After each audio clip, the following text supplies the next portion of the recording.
mamiriro akaita zvinhu kuZimbabwe iko zvine zvimuri yeZimbabwe ndiwo aya uyu mudhara wanonzi mudenda uyu kana makamutarisa uyu mukuziva kwamunomuita tositomuzana nemuzuda but hazisi kuzoti yasitaira ipi yekunamirira zvibvudzi musoro hamene kuti headache here kana kuti chii chiri kuitika.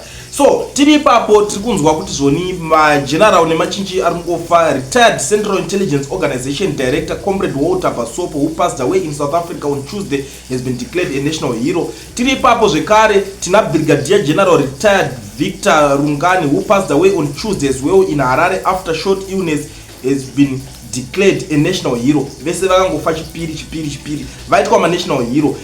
Nhasi tiri kunzwa zvakare kuti another Chigananda dies, Lazarus Chakadya ari kunzi afa futi. This is the current situation in Zimbabwe right now. Zvinova izvo zvinhu zvakonzeresa kuti mumwe munhu ambobuda imomo achimhanya kuti anorova plan B dzake kana kuti mastrategy ekumbonotsvagana nana baba vezvemweya vake. Kana uchingatosvika panapa uchiteerera news panapa ende kana unga wakadziteerera futi kubva kudhara, I think makuziva kuti I am the nyaya metizhe, ndinoweka nyaya kunge Mets, ndinohodhesa nyaya kuita kunge Muhammad Musa. So kana uchinga wasvika panapa uchiziva kuti unodedzera kuti pasi neZANU-PF, tanga nekulike this video right now kuitira kuti ZANU-PF yacho iboikane. The current situation right now yakamira kadai. So Vice President General Retired Dr. Costiano Chiwenga, currently in Rome, Italy, to attend the burial of Pope Francis, have been paid tribute to the late pontiff for his tireless efforts in promoting peace and advocating for welfare of the poor.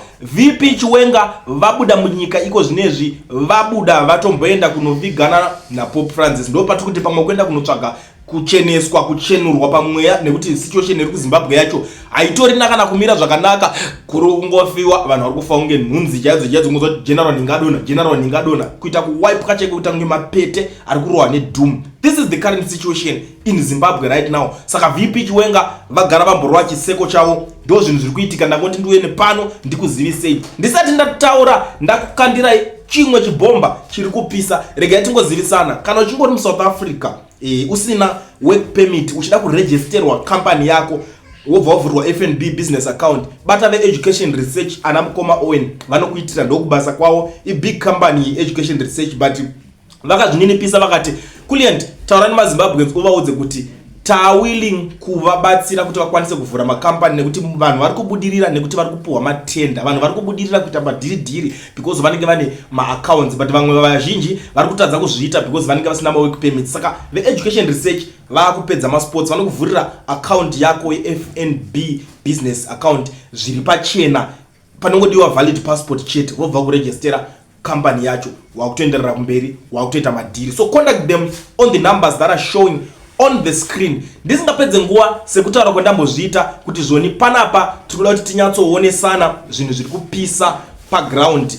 Saka handisi kuda kuti ndinyanyotenderera kuti musare makateerera zvinhu zviri kutaurwa panapa, mozondiudzawo kuti nyaya iyi muri kuionawo sei, nyaya yakadai so iri kutaurwa panapa. Kana muchinge mune something to say zvenyuwo zvekutaura, namba dzandichasiya dzakanzi send audios, munokwanisa kusenda enyu maaudios muchitiudzawo zviri kuitika kwamuri ikoko, kana kuti muchikomenta anything about the political atmosphere irimo muZimbabwe iko zvinezvi. maZimbabweans hama dzangu mose, aiwa motiregererawo kungoramba tichingotaura, motiregererawo kuramba tichingodzokorera chinhu chimwe chete tichingotaura. Pane maonero ate tichiitawo zvedu vamwe sekunoku. Nhau yedu yeZimbabwe ikai, it's a global issue. Nekuti zviri kuitika muZimbabwe zviri kuitika nyika pasi rino rese, zviri kuitika muno muZimbabwe zviri kuitika pasi rino rese nekuda kweutungamiriri, maheads of states ndo vari kukonzeresa kuti pano pasi pezuva pasave nechinhu chinonzi runyararo zvachese.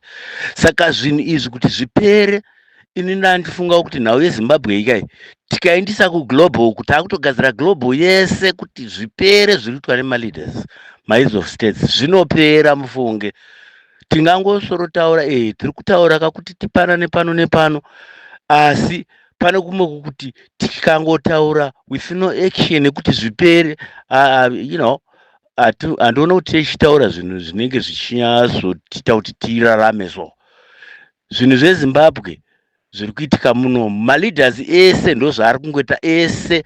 There is no better leader here on earth, hakuna vakafanana. vanouya vachipromisa vanhu zvinhu zvavasingazomboita, ende vese language yave imwe chete. Vanofunga kuti imwe nguva kufikisa vanhu vavari kutungamira ndokutonga. Aiwa, vanhu vako kana vachinge vachingofara unongotonga zvakanaka uchifamba wega paunoda so mazuva manje. Saka maleaders ivo vanozviziva kuti ndo vari kukanganisa. Saka muchiona vachida mabodyguard pese pese, vanotya nokuti zvavanenge vachiita zvinotyisa, nokuti unogona kungozongorohwa nokuti unenge uchiita zvisirizvo mukati mevanhu so. Saka vanotya vese, hapana kwaunomboenda kupi nyika inga ipi isina leaders, isina mabodyguards. Sei vachida mabodyguards uri kutonga utya vanhu vako? Handi muzona. Saka zvinhu izvi zvinoda kutorwa kuenda kuUnited Nation uku, ndokunogadzirwa nhau yacho yese. Zvinopera mufunge, zvinopera. Anza yacho tinayo solution yekuti chiishoda kuti chiitwe. Zvinopera izvi, zvinotopera kupera chaiko chaiko. Iye zvezvi takapisa Smith tikagoudza iyo vaMugabe, izvo taunza varipo vaMnangagwa, handitika chero achauya tichange tingoita izvozvi zvazvipere izvi. Vanongoya vachipromisa zvinhu zvavasingazozoita. Vanhu vanongogara vachichemedzwa pano pasi pezuva, asi vanhu vepasi pano vari kuda chinonzi peace, runyararo chete ndorwavanoda. Zvemari izvo vanosenza vega, but chiri kushaika chinhu chinonzi peace. Peace ino ingawanikwe sei? Peace ndo iri kuda yatoda kuti tiburitse kuti peace ibude. Chii chinoda kuti chiitwe ndo chatina cheichocho, but tashaya rubatsiro rwokuti tingabatsirwe sei. Mazvona kuendwa kuUnited Nation uku kunogadziriswa nehuman rights kuti chinyatsopanana mafacts kuti chii chinoda kuti chiitwe kuti pano pasi pezuva paite chinhu chinonzi runyararo. Zvese zvatiri kuteerana hazvina zvina peace izvi, hazvina zvese. Tingasoro wazodai ehe ndo zvazviri kutoita izvozvo izvo, hazvinozosvikira vanhu pakungorovana nepasingafanirwi kuti tirovane. Zvinopera izvi dai zvinhu zvikaendeswa kuUnited Nation uku, tonogadziridza nhau iyi nemaleaders iwaya, tichivaonesawo pavasiri kuona kuti apa mazona izvi pane zviripo zviri mukati memaleaders zvinoda kugadzirirwa pamaleaders. Tinazvo vakagadziriswa ipapo zvinhu zvese zvatopera mufunge. Hapana nyaya apa kana chimwe chete, hapana kana nenyaya yesa. Tingangosoroswerera tikati ehe tinochinja maleaders, anochinjwa kuchinjwa uri kwa maleaders kwese kwese. Vanhu vari kuda chii chinonzi peace. Sei peace iri kushaika pakati penyika dzese? Hakuna kune peace, musanyeberwa. Hakuna kune peace, hakuna kupi kwese, kupi kwapi, hapana. Ndo zvavanongoita vese. Zvaanenge achipromisa asati apinda hazvi zvaanozoita kana apinda. Anenge akutoita zvimwe zvinhu zvokuti mune musakwanise kumbomutanga nekuti anenge akuchengetedzwa, akukutyisirai nevanhu vanomuchengeta ivavo. Saka ngatibatsiranei kuti handizive kuti tingazvifambisawo sei kungobatsirana. Nyaya indiswe kuUN yedu Zimbabwe toinoigadzirisa kuUN uku, ndo kwazvinonoperera zvese izvozvo. Hazvangouya kuno kuta chinhu chinonzi peace pano pasi pezuva. Kungofunga tinazvo mufunge. Sei tichiramba tichidzokorora chinhu chimwe chete tiri kudzokorora chinhu chimwe chete handi muzviona zvazvinoita izvi. Hatidi kutaurirana chokwadi.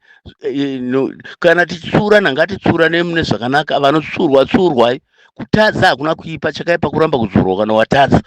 Mazviona manje izvi fanike muno munyika muno hatimboda kuita zvinhu zviri straight. Maagreements ese whatever an agreement kusvika muconstitution kusvikora chete, hapana chimwe chete chakambonzi chakazotedzerwa muconstitution. Kana chimwe chete chipi chimwe chete chiri kutedzerwa? Hapana.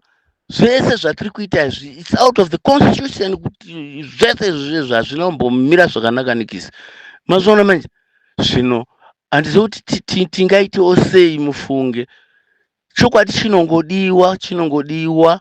Mazviona manje iye zvinezvi tine GNU, ndakambozvitaura pachuru apo. GNU yakabuda, but kwakaburiswa zita ravaTambombeki. VaTambombeki isu tiri muno tichiita the same thing.